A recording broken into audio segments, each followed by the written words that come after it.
হয় নিশ্চয়কৈ চাওক সমগ্ৰ দেশজুৰি কা বলবৎ হোৱাৰ লগে লগে আচলতে বিভিন্ন মহলত প্ৰতিক্ৰিয়া সৃষ্টি হোৱা দেখিবলৈ পোৱা গৈছে। বিশেষকৈ বিভিন্ন দল সংগঠন হওক অথবা সদস্য ছাত্ৰ সন্থাই হওক অথবা বিভিন্ন ধৰণৰ দল সংগঠনৰ মাজত প্ৰতিবাদী আচলতে চৌকানি উত্তাল কৰি তুলিছে সমগ্ৰ পৰিৱেশ। আৰু বিশেষকৈ বৰ্তমান মই উপজিত আছো ডিব্ৰুগড়ৰ বৰগড় আৰু টাই সংযোগ পৰিষদৰ আজি বিশেষকৈ কাৰ বিৰুদ্ধে প্ৰতিবাদ সাব্যস্ত কৰা দেখিবলৈ পোৱা গৈছে। আৰু এনেদৰে তেওঁলোকে কাৰ যি আচলতে তেওঁলোকে হাতে হাতে প্লে কাৰ্ড লৈ কাৰ বিৰোধিতা কৰা দেখিবলৈ পোৱা গৈছে। বিশেষকৈ আচলতে টাই যুৱ পৰিষদৰ যি আচলতে ডিব্ৰুগড় জিলা সমিতি এনেদৰে কালি বিভাগত কাৰ বলবৎ হোৱাৰ লগে লগে এনেদৰে প্ৰতিবাদ কৰা দেখিবলৈ পোৱা গৈছে। বিশেষকৈ কাৰ আচলতে কাৰ যি তেওঁলোকে প্ৰতিক্ৰিয়া দাহ কৰিছে, কাৰ যি আইন অৰ্থাৎ নাগৰিকত্ব সংশোধনী আইনৰ এনেদৰে প্ৰতিক্ৰিয়া দাহ কৰিছে ডিব্ৰুগড় জিলা টাই যুৱ পৰিষদে। আৰু এনেদৰে উত্তাল পৰিৱেশৰ সৃষ্টি হৈছে, বিভিন্ন মহলত প্ৰতিক্ৰিয়া সৃষ্টি হোৱা দেখিবলৈ পোৱা গৈছে। আৰু কালি ভাগত যি কাৰ বলবৎ কৰা হৈছিল সমগ্ৰ দেশজুৰি, আৰু এই ক্ষেত্ৰত বিভিন্ন দল সংগঠনৰ লগতে টাই যুৱ পৰিষদে এনেদৰে কাৰ প্ৰতিক্ৰিয়া দাহ কৰা দেখিবলৈ পোৱা গৈছে। পুনৰ মই আপোনাক ওলাই আহিছো, কি ক'ব? হয়, অহা যোৱা 14 চনৰ যেতিয়া নৰেন্দ্ৰ মোদী অসমলৈ প্ৰথম আহিছিলে তেতিয়া তেখেতে কৈছিলে 16 মে' তাৰিখৰ পৰা সকলো বাংলাদেশে কালি টোপোলা বান্ধি অসমত যাব লাগিব। কিন্তু বৰ্তমান তেখেতসকলে এতিয়া কি কৰিছে? বৰ্তমান কাখনৰ জৰিয়তে সমগ্ৰ অসমীয়া জাতিৰ ভাষা বৰ্ণ ইত্যাদি কৰি মেলি সকলো কাখনৰ জৰিয়তে ধ্বংসমুখলৈ ঠেলি দিব বিচাৰিছে।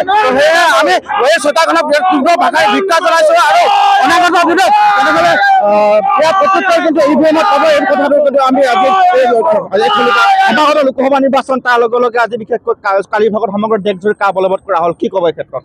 হয়, এই বিজেপি ফেচিষ্টবাদী বিজেপি চৰকাৰখনে আমাৰ অসমীয়া জাতিটো নিষেধ কৰিবলৈ উঠিবই লাগিছে। আৰু সমাগত নিৰ্বাচনত তেওঁলোকৰ ইমানো কাণ্ড জ্ঞান নাই যে এই কাৰ বলপূৰ্বকভাৱে আমাক জাপি দিয়াৰ পিছতো তেওঁলোকৰ অৱস্থা কি হ'ব তেওঁলোকে কিন্তু ভাবি যোৱা নাই। গতিকে এনেকুৱা ফেচিষ্টবাদী চৰকাৰখনক প্ৰত্যাহ্বান জনাইছোঁ, আপোনালোকে অলপ পলমে কাৰখন খালি অসমৰ পৰা আপোনালোকে আঁতৰাক, নহ'লে কিন্তু আপোনালোকে ইয়াৰ প্ৰত্যুত্তৰ পাবলৈ সাজু থাকক। আৰু 2024 চনৰ যোনটো এতিয়া লোকসভা ইলেকশ্যন আহিছে, ইলেকশ্যনত খালি আমি অসমীয়া এই কাৰ বিৰুদ্ধে খালি আমি থিয় হ'ম বুলি আপোনালোকৰ আগত কথা দিলোঁ। কি ক'ব যে কাৰ বলবৎ কৰা হ'ল কালি ভাগত? কিন্তু আপোনালোকে পূৰ্বতো এনেধৰণৰ প্ৰতিবাদী কণ্ঠৰে আচলতে উত্তাল কৰি তুলিছে, কিন্তু তাৰ আচলতে তাকো নেওচি কিন্তু কালি ভাগত কাৰ বলবৎ কৰা হ'ল সমগ্ৰ দেশজুৰি। এইখন চৰকাৰে মানে নিজৰ মৰ্মৰ্জি হিচাপে হিটলাৰী আসন চলাব বিচাৰিছে। কিন্তু এটা কথা স্পষ্ট তেখেতলোকে মনত ৰখা উচিত যে অসমৰ যিটো ৰাইজে যি বস্তুটো বিচৰা নাছিলে সেই বস্তুটো তেখেতলোকে বলপূৰ্বকভাৱে অসমত তেখেতলোকে জাপি দিব বিচাৰিছে। তেখেতলোকে আমি ক'ব বিচাৰোঁ যে অসমখন কি ডাষ্টবিন নেকি? অসমখন কি চৰণীয়া পথাৰ নেকি? যে যাৰ যেতিয়া মন যাব অসমত তেখেতলোকে আহি বিদেশী ইয়াত সংস্থাপন দিব? তাৰ উত্তৰ পাবলৈ নৰেন্দ্ৰ মোদী চৰকাৰৰ লগতে অসম চৰকাৰ সাজু থাকক। এই যিহেতু লোকসভা নিৰ্বাচনত যে অসম চৰকাৰে এই যে তেখেতলোকৰ যে মুখ তেখেতে যে খাব, এইটো একদম নিশ্চিত, একদম স্পষ্ট কথা। আৰু এটা কথা আমি ক'ব বিচাৰোঁ যে টাই যুৱ পৰিষদে প্ৰথমৰ পৰা লগতে এতিয়াও আমি প্ৰতিবাদ কৰি আহিছোঁ যে কাৰখনৰ ওপৰত আমি যেতিয়ালৈকে আমি যেতিয়ালৈকে তেখেতলোক কাজিয়া বোলে এতিয়া হেৰি কৰিবলৈ আছে তেতিয়ালৈকে কিন্তু আমি কাৰ নেমানো। লাগিলে আমাক গুলীয়া হত্যা কৰক, লাগিলে আমাক জেলত ভৰাক, তথাপিও আমি 1 বিন্দু তেজ থকালৈকে কিন্তু আমি কাৰ নেমানো, একদম এইটো স্পষ্ট কথা।